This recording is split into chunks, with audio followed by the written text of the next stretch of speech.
చేసుకుందాం. నిన్న మా పిల్లలు కూడా పరీక్షలు కొందరు వాయిదేరు, కొందరు ముందు కోరు, కొందరు వెనుక కోరు అంటారు. తప్పకుండా పరీక్షలకు సంబంధించి కూడా మా పొన్నం ప్రభాకర్ గారికి చెప్తున్నా, పిల్లలు రోడ్డు ఎక్కే బదులు మన ప్రభుత్వం వినడానికి సిద్ధంగా ఉంది.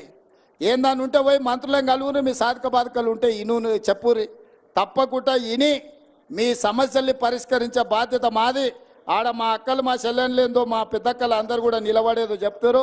మా మల్రెడ్డి రంగారెడ్డి గారు మా కిరణ్ కుమార్ రెడ్డి ఇద్దరు పోయి వాళ్ళతో మాట్లాడి వాళ్ళు ఏం కాగితం తీసుకొస్తారో వాళ్ళ సమస్య ఏదన్నా ఉన్నా మనం పరిష్కరిద్దాం. అక్కలందరే పోలీసులు ఏమనకురా, వాళ్ళు ఎవరు మనోళ్ళే కదా, ఇంత దూరం వచ్చి ఇన్ని గంటలు కూర్చుంటే వాళ్ళు మనోళ్ళే కదా. మాట్లాడితే తల్లి మీ దగ్గరికి ఎమ్మెల్యేని ఎంపీని పంపిస్తే మీరు ఏం చెప్తారో ఇని నేను చేస్తా. ఉండరు తల్లి ఉండరు. వాళ్ళు పాపం వాళ్ళు పోయిన ప్రభుత్వం లాగా అనుకుంటారు, ఎవరు లేతే వాళ్ళని పోలీసులతో కొట్టిస్తారు అనుకుంటారు. అట్లేం లేదు. మీరు అందరు మనోళ్ళు, మీ దగ్గరికి ఎమ్మెల్యేని ఎంపీని పంపిస్తా, పోలీసులను పంపియా. మన ఎమ్మెల్యే మల్రెడ్డి రంగారెడ్డి గారు, మన ఎంపీ చామల కిరణ్ రెడ్డి మీ దగ్గరకు వస్తాడు. మీరు ఏం చెప్తారో వింటారు. మిమ్మల్ని ఏం పోలీసులతో మీకు ఏం పని లేదు, మాకు కూడా ఏం పని లేదు. వాళ్ళ డ్యూటీ వాళ్ళని చేయని. అందుకే మిత్రులారా, ఆలస్యం అయింది. మరొక్కసారి